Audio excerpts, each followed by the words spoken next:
air and streaming on the web since 1996, this is Cinematic Sound.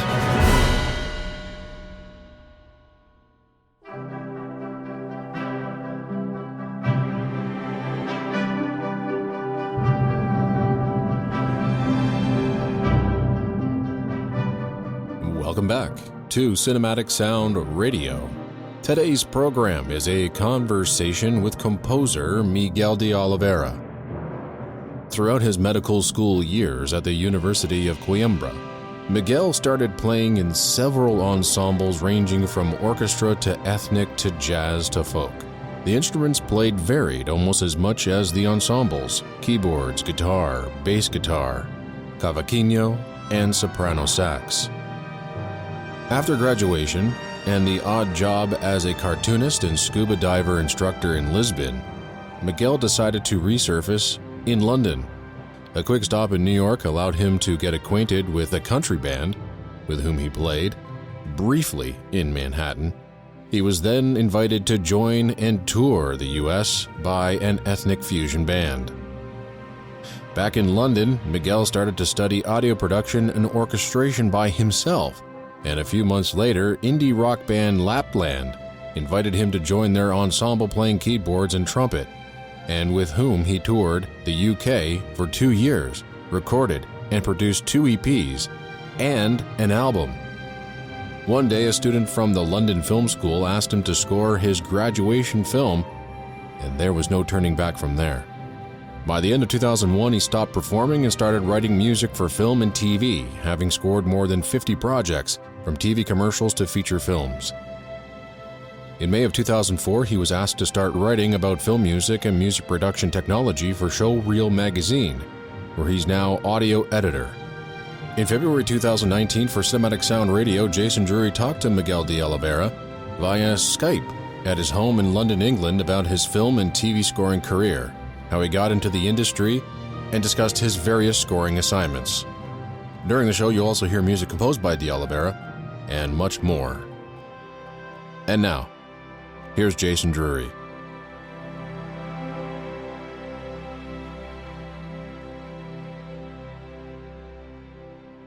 Miguel de Oliveira, how did your interest in music start? It would have been at an early age. I mean, I think I've always wanted to be a nuisance, and I realized that if you learn a musical instrument, you're much better equipped for the task ahead. So I ended up playing in bands probably from the age of 12, mostly rock bands in school. And it stayed like that. I mean, the desire never got really any further until probably after I graduated from medical school. And I thought, well, I don't think it's too late to give it one serious try. So I packed my bags and left for New York. I mean, I'm still amazed at my decision because there were no promising signs whatsoever that this was going to turn out well. So I went to New York.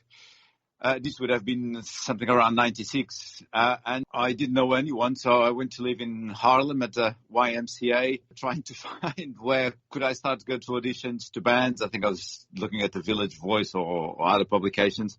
And then by some strange coincidence, I ended up moving to Brooklyn, and I went to live in the house of this girl, this singer from a country band. I mean, her dad was one of Count Basie's saxophonists, so she had a massive house in Brooklyn, and she let me stay in one of the rooms. And one day she heard me play a cavaquinho, which I had taken with me. Cavaquinho is the grandfather of the ukulele, but it makes a hell of a racket because it's metal strings, not cut strings or nylon strings. So she was absolutely amazed with the sound, and she said, well, do you want to play with us tonight? So that was my only ever gig in New York. I tried to go to auditions to a few bands. I got into one which was about to do a tour of the States and Canada, and they said, well, is your green card and all your papers in order? And I said, what's a green card? So it was the end of that story, back to Portugal. And then a couple of months later, I decided to try my luck in London, again, not knowing anyone here, but turned out okay. You teach yourself how to play all the musical instruments in your collection.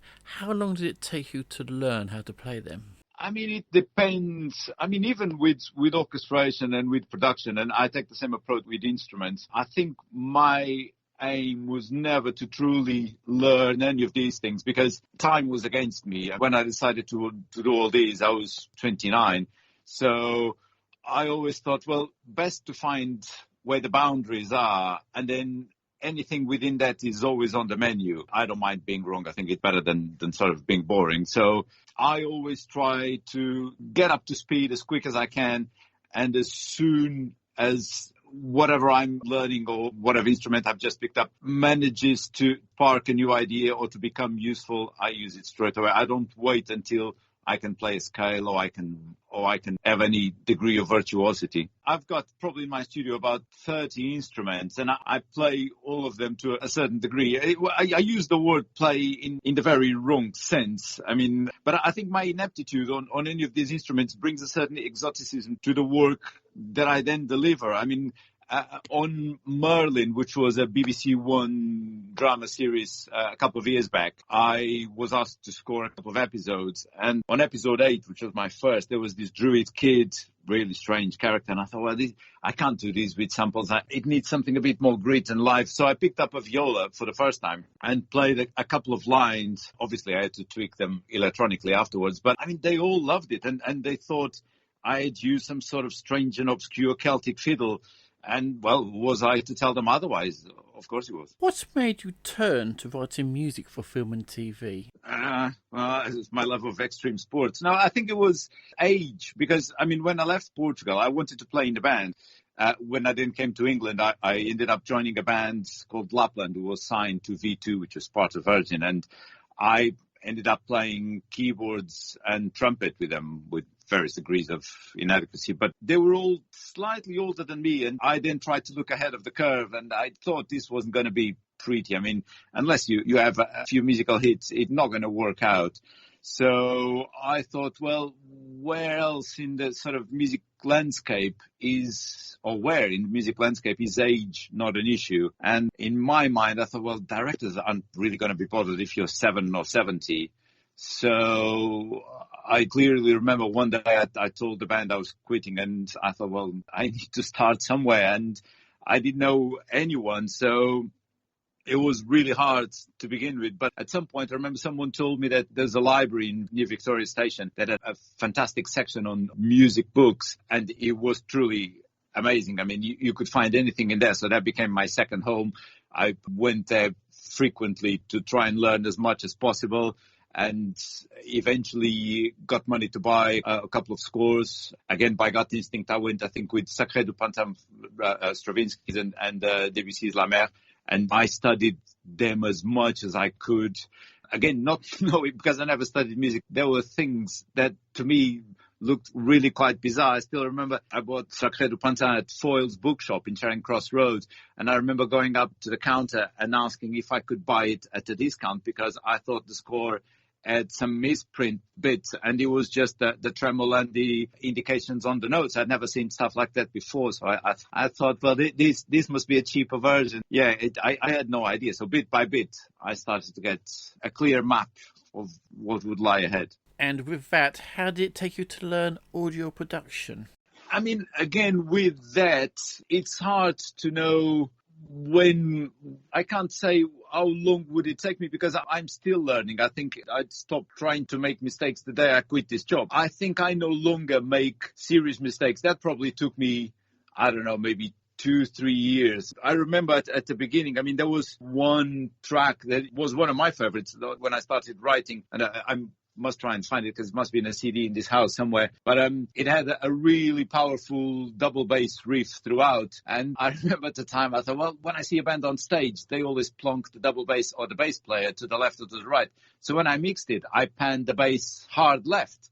And it was so disconcerting. I mean, when you listen to it on headphones, your neck would start to twitch. It was really bizarre. So now I know the basic. I wouldn't make mistakes like that, but I'm always learning. And from this self-training, how did you get your first assignment? I probably dabbled with writing for bits that I would tape on VHS probably for about a year. And then I thought, well, I have to try and do the real thing. Otherwise, I'll never move out of this. I discovered that there was a film school in London. It was in Covent Garden, the London Film School. And I went there trying to see if I could meet any directors. Someone said, well, why don't you put an ad on the board? So they had a little notice board on the stairwell. And I remember I put up a little paper saying, are you desperate for film score? I've got legitimate pirate software. Give me a ring. I'll do a good job. And eventually this Egyptian director, a guy called, I think it was Esham Askar, he got in touch, showed me his graduation film. I quickly realized he knew even less about film than me, which was a bit of a relief because in your first job, you're a bit nervous. So I took control of the spotting, the style, etc. And I wrote, I think it was 3 long cues. I then found this Brazilian busker on the tube. I hired him to play violin. And that was my first score. I mean, the director was so delighted. He gave me £20, even though we never agreed that there was going to be any fee for the score. And then I remember going to the graduation screening. He didn't turn up because the film was absolutely atrocious. But I remember hearing some really good comments about the music and some pretty hilarious ones about the film. But that one didn't lead anywhere. But my second film, the pay for that one was along the same lines. I think it was a meal at Burger King. But this guy was starting to cut some bits for kind of a 10th-rate production company in town. A few weeks later, he rings me and he says, I need some title music for Golf International for Sky Sports. Do you want to have a go? So I tried the best with the limited equipment I had to try and put something together that was as sort of edgy and well-produced, and I got the gig. It was my first TV ever, so it went on from there. Yes, I doubt that John Williams has worked for Steven Spielberg for a minute at Burger King. Well, we'll have to start somewhere. I still have that £20 note, believe it or not. Did you ever hear from that director again? That one isn't even on IMDb. I mean, I think the guy, he disappeared shortly. I mean, I never saw him again. Like I said, he didn't even turn up for the graduation screening. But no, Untitled was my third film. It was a short film. And that one led on to a lot of stuff. I mean, because that one went to festivals and that got me 3 or 4 jobs that then led on to maybe 5 or 6. And those 5 or 6, I can probably trace 80% of what I've done up to today from that third film.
That was Spitfire from the 2010 documentary The Battle of Britain, music composed by my guest today, Miguel de Oliveira.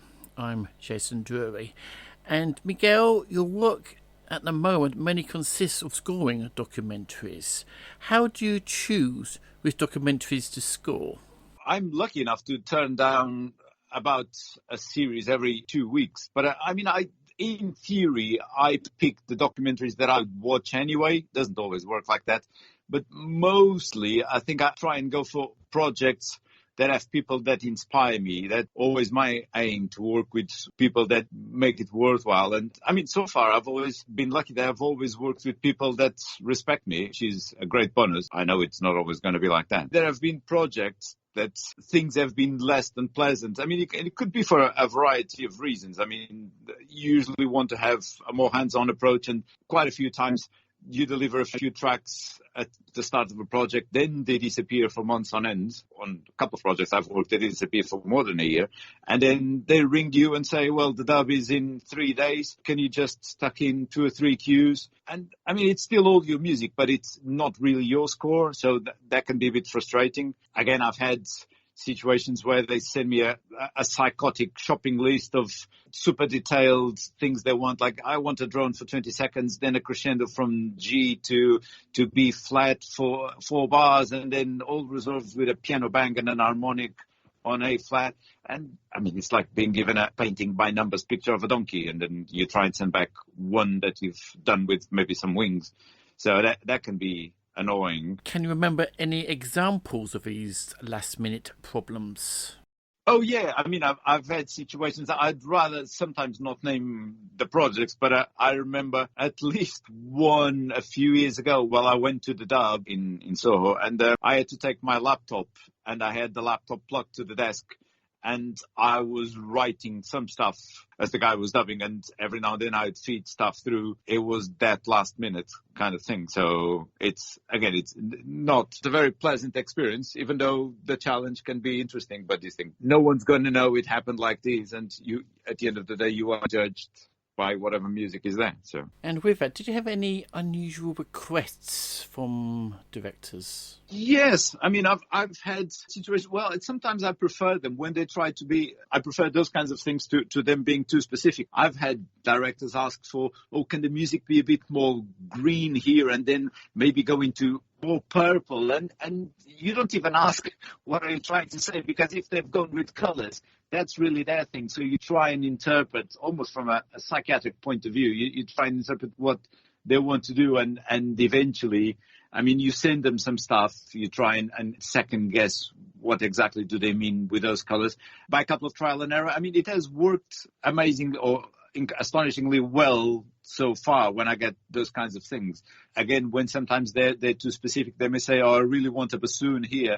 And you write something for a bassoon and say, well, what's this? It's a bassoon. No, it's not. And you can't then begin an argument. So you say, okay, I'll find another kind of bassoon, put a flute, and that's it. That's what I wanted. Now let's talk about some of the documentaries you have worked on.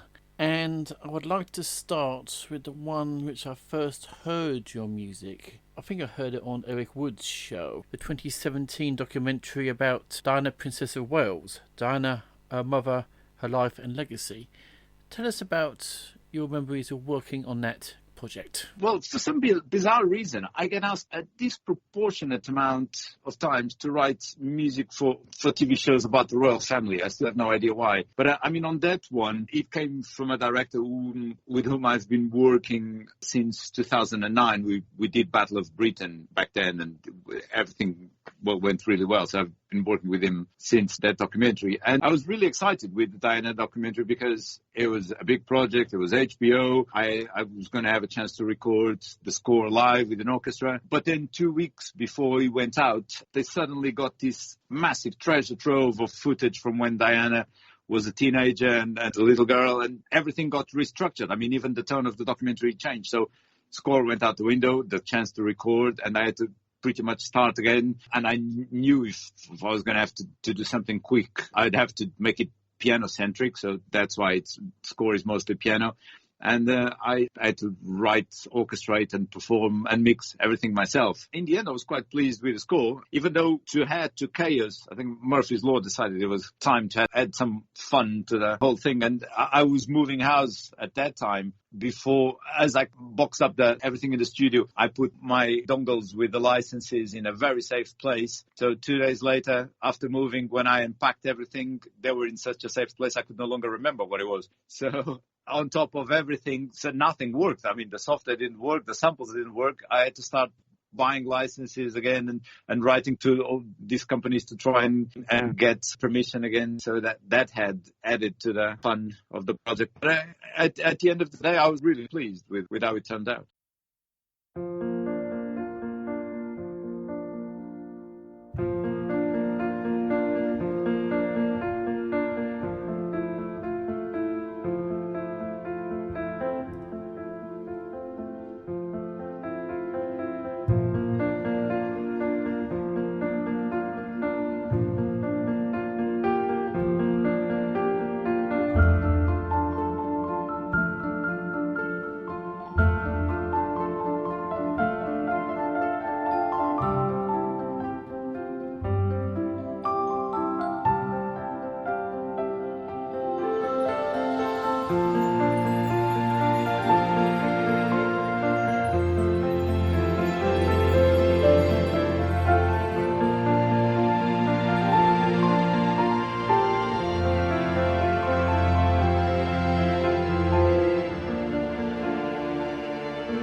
That was music from Diana, Our Mother, Her Life and Legacy, the 2017 documentary, music composed by my guest today, Miguel de Oliveira. My name is Jason Drury.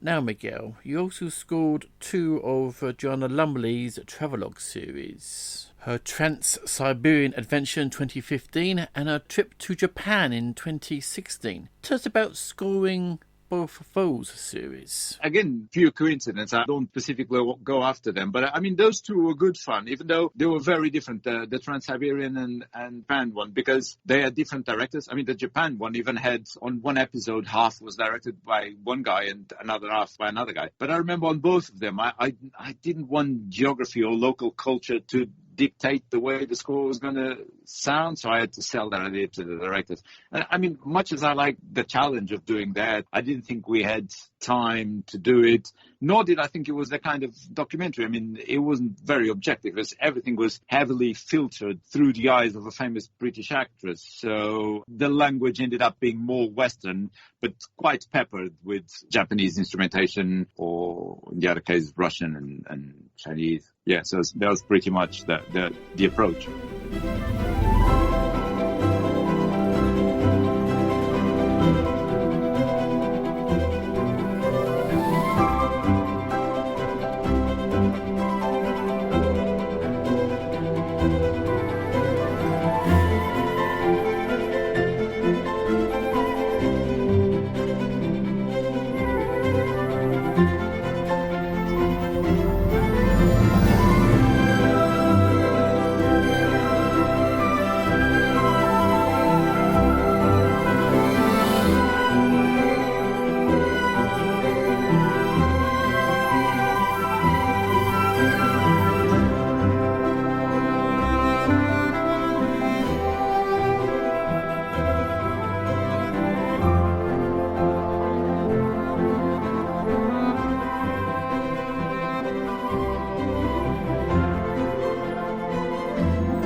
That was a selection of music from Joanna Lumley's Trans-Siberian Adventure, composed by my guest today, Miguel de Oliveira.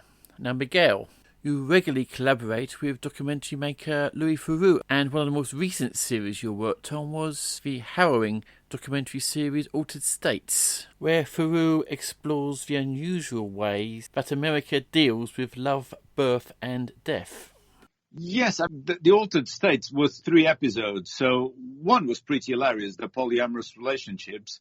The adoption was a bit trickier to do, and especially difficult was the choosing death film, because you had to make it palatable, but you had very little room for maneuver. You pulled it too much towards something a bit lighter, and the whole thing broke because it just the images and the story couldn't take it. So that one was a tough challenge.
That was the suite of music for Miguel de Oliveira's score to the 2018 Louis Theroux documentary series Altered States. And Louis, you also scored the recent series of Michael Palin's trip to North Korea. That one was particularly good fun to write for. And again, it was that the approach was kind of similar-ish to the Joanna Lumley. Fun enough, it was directed by one of the guys that did the Japan travelogue. And he floated the idea of having North Korean music. I said, again, it is going to be everything's going to be slightly staged to, again, a very famous, lovely actor from Sheffield. So I think we can afford to go completely off the spectrum of what's expected. And for a series of reasons, I ended up suggesting that the 80s all done with sort of real temperamental cheap synths that were all trying to punch above their weight and trying to sound big and trying to sound like an orchestra when in reality they were just flimsy machines hanging by strings. And he's a lovely guy as well. I mean, I had the chance to meet him on this thing a couple of times. I mean, it was great to hear from him that how much he loved the music. And also, I mean, because I've started doing stand-up gigs and we had the chance to have a long chat about stand-up and he was giving me some tips, which, I mean, I couldn't ask a better person to give you some advice on the stand-up.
that was music from the 2018 Channel 5 documentary series Michael Palin in North Korea, composed by my guest today, Miguel de Oliveira. And so then, Miguel, which documentary series has given you the most pleasure to work on? Battle of Britain, that was probably one of the early highlights for me. And then the two that I did in last year, Michael Palin in North Korea and the Altered State series with Louis Theroux, they were all really great to work on. There's also these two directors, Sarah and Blue, that I love working with. I've been doing all their stuff since we did Bomb Squad for BBC One. It was a 2-hour documentary in 2011. And then sometimes it's the stuff that you hear after that the show has been broadcast. When BBC were preparing to record the second series of Great Ormond Street Hospital, the director told me that he went to the hospital and to speak with the doctors that were going to feature on the second series. And he asked them, what do they think of the first series? Because he was hoping for some high praise and quite a lot of enthusiasm. And he told me all he got was, we love the music. The music was fantastic. So that for me still stands as one of my highlights. What is it like to score reality TV? My only experience with reality TV would be Secret Helpers, First Dates Hotel, and then obviously First Dates. But it's not really scored per se, even though Secret Helpers had quite a few sequences that were written to picture. For First Dates and First Dates Hotel, apart from the pre-titles, which are scored to picture, I've never done a single scene where I can say it's scored. Usually at the beginning of each season or each series, I'd write a jukebox of tracks that I feel best illustrate the drama that is likely to come up.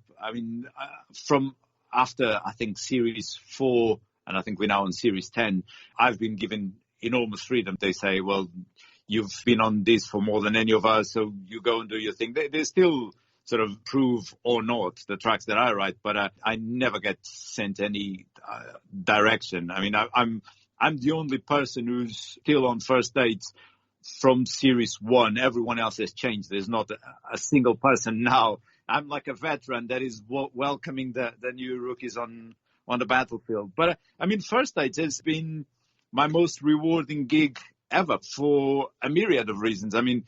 One, I still get asked to do sometimes really important and serious documentaries like The Last Miners for BBC One by people who have either worked on First Dates or would have seen my work or would have heard my work, and then made that leap into thinking, this guy is the right person for this documentary. I see a lot of pitches for briefs for pitches for new TV shows that I get sent, and other composers where they ask for the music to sound like First Dates, to have that kind of vibe. Other composers tell me that they get asked to imitate some of the First Date tracks quite frequently. A lot of people would say that I've created a unique voice for that show with a strong identity. I think I'm the only one who can't really put my finger on and say what it actually is. And then they've also showed some incredible gratitude. I was only doing my job, but they really appreciate it on a very different level. At some point, I think it was 3 years ago, First Dates got nominated for a BAFTA, and they invited me to the award ceremony. They paid for my ticket, which isn't cheap, sat me at their table. And if that wasn't enough, they said, no, if we win, you come on stage with us. And I said, it doesn't make any sense. And they said, no, you've been absolutely instrumental, no pun intended, to the success of the series. So, we won, and I went, and I'm so glad that I wasn't too drunk yet because I remember most of it. It was an incredible night.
That was music from the long-running reality series that started in 2013, First Dates, composed by my guest today, Miguel de Oliveira. My name is Jason Drury.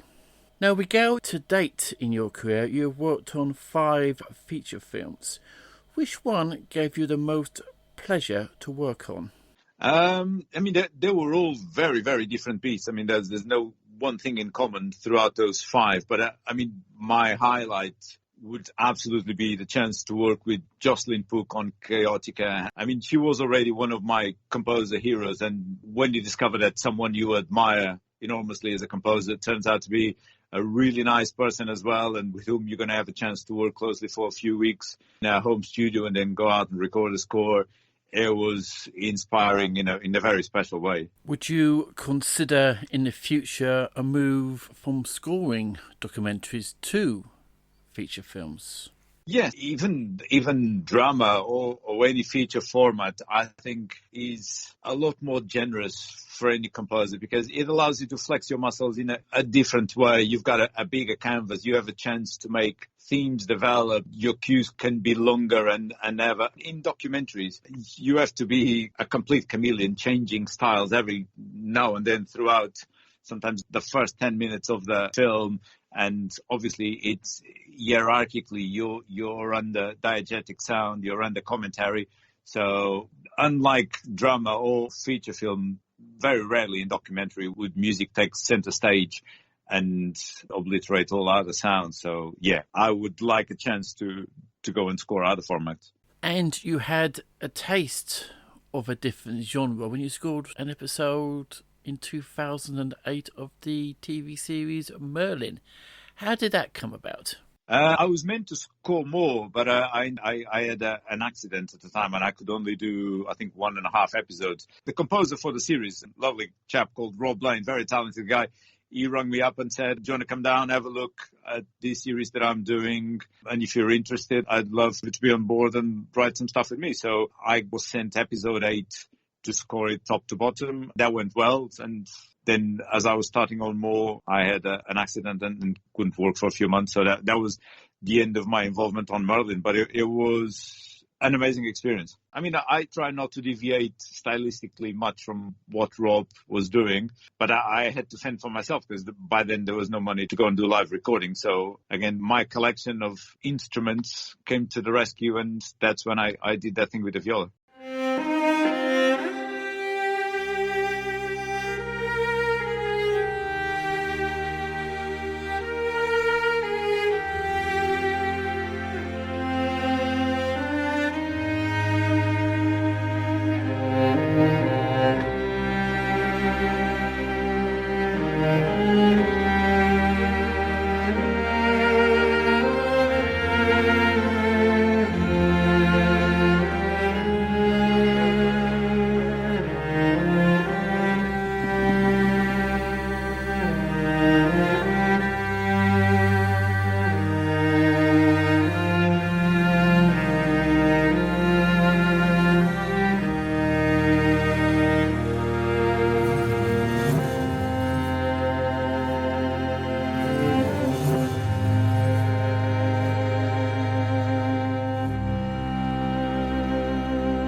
That was Brave New World from the documentary series Shakespeare and Us, composed by my guest today, Miguel de Oliveira.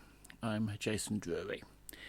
Now, Miguel, which composers have influenced your work? Again, you'd be a massive list. First, the composers that you quickly realize you should not try and imitate, like John Williams or Goldsmith or John Powell, to the ones that you fool yourself into thinking you can imitate, like Bernard Herrmann or Morricone or Thomas Newman. I mean, they're composers I listen to a lot.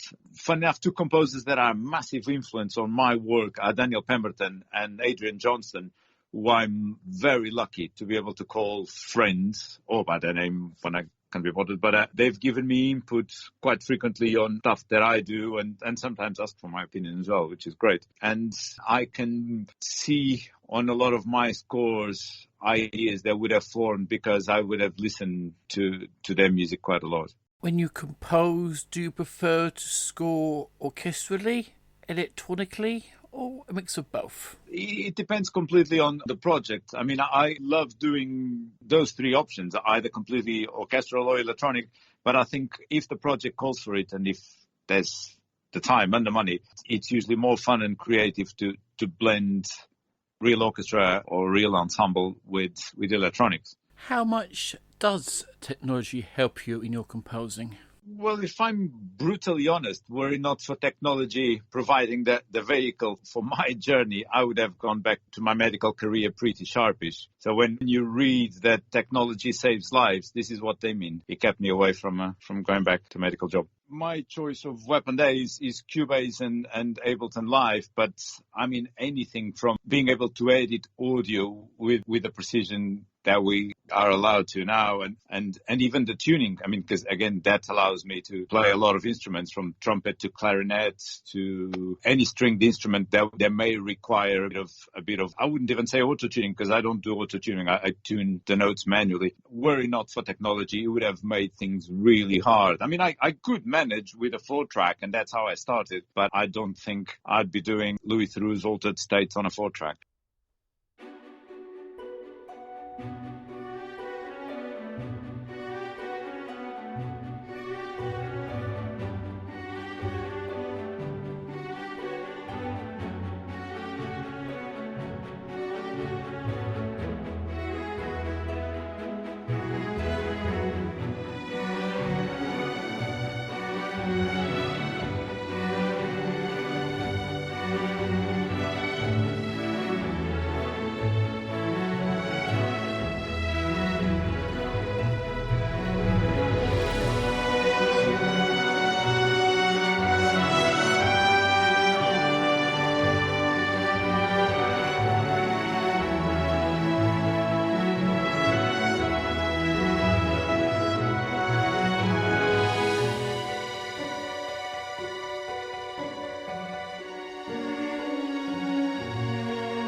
That was a piece of music called Soaring, composed by my guest today, Miguel de Oliveira. I'm Jason Drury.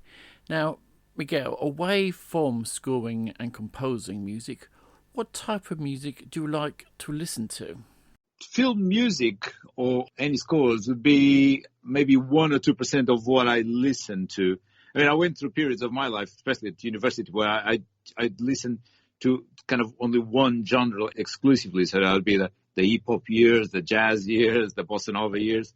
But I listen to pretty much everything. I mean, from minimalist to avant-garde, atonal. I mean, I draw the line at the 12-tone nonsense. I think that's pretty much what someone had in mind when they said that avant-garde is the last refuge of the untalented. And I think for me is that the 12-tone thing. But other than that, I listen to pretty much everything. I mean, from heavy metal to opera, yeah. As you're a fan of listening to film music, which film composers do you like listening to? And what are your favourite film and TV scores? I mean, it's tricky. You've asked me what my favorite composers were. And again, a lot of things from John Williams to Goldsmith to Powell, Thomas Newman. I mean, recently I came across a couple of John Williams sketches for Jurassic Park. So I've handwritten 5-step sketches for Jurassic Park and Superman. And I had to go at transcribing the MIDI. I was absolutely, I mean, I was a massive fan of the melodies anyway, of his writing, but I was in awe of what those squiggles meant. With most composers, 1 + 1 = 2, but I don't think with genius like Williams, it's a different kind of beast. I mean, what looks complicated actually is quite clean and simple on his writing, and when you try and understand the simple bits, they keep eluding you. So it was admiration. My admiration rose on to a completely different level. But I mean, if we're talking about favorite scores of TV, I don't know. I'll have to think probably of something more recent years, and maybe for film. What Daniel Pemberton did for Into the Spider-Verse was absolutely phenomenal. I love every single bit of it. And for TV, I remember listening to these non-stop. I loved what Cristobal Tapia de Villa did for Utopia. So, I don't know, if I had to quickly pick two, it would be those.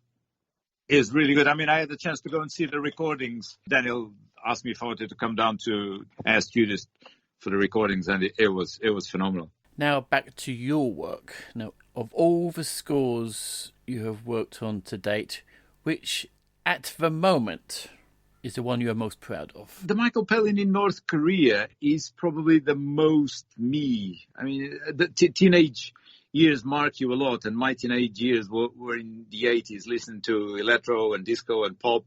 I had a DX7, which I fiddled with a lot while I was writing a lot of computer games on my ZX Spectrum.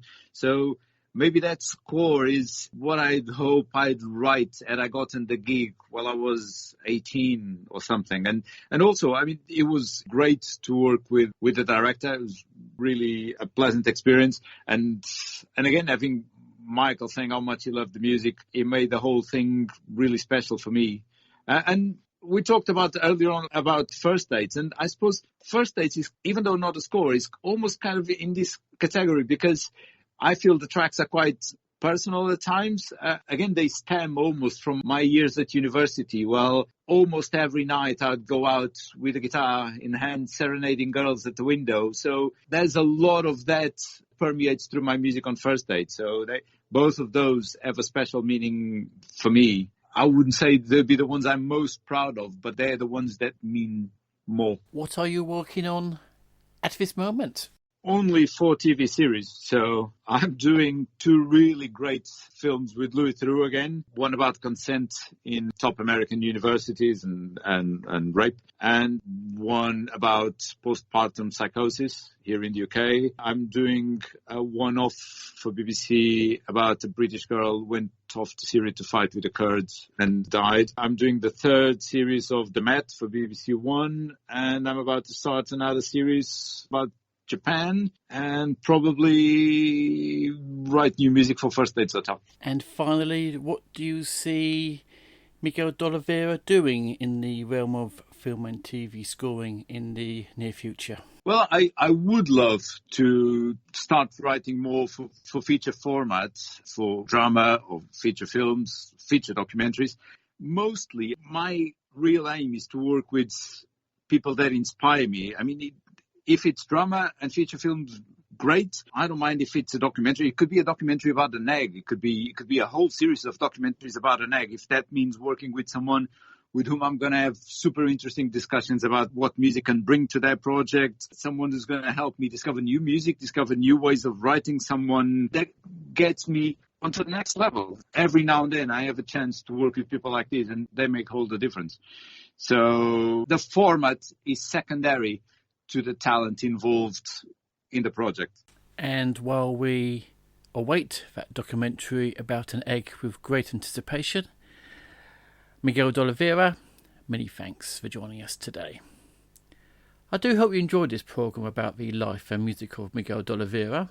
I leave you today with a final piece of his wonderful music, entitled Sun.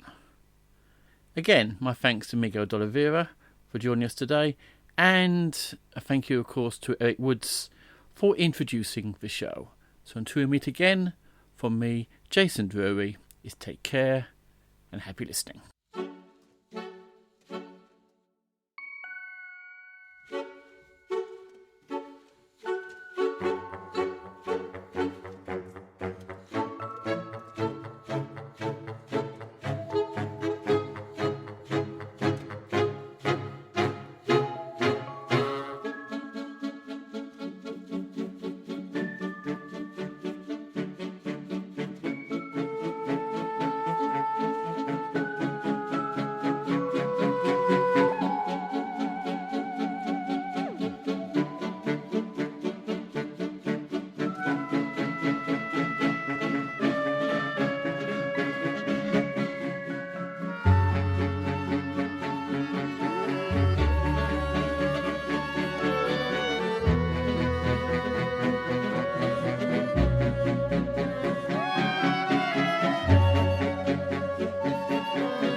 Thank you for listening to Cinematic Sound Radio. If you have any questions, comments, or concerns, please email us at cinematicsound@yahoo.com. Don't forget to check us out at cinematicsound.net on the web, CinSound Radio on Twitter, and Cinematic Sound on Facebook. And if you listen to us on Apple Podcasts, please take a moment right now to rate and review the show. It really helps get the show noticed. And don't forget to tell all your friends about the program as well. We really appreciate the support. And please check out our affiliate at Movie Scores and More Radio at moviescoreradio.com.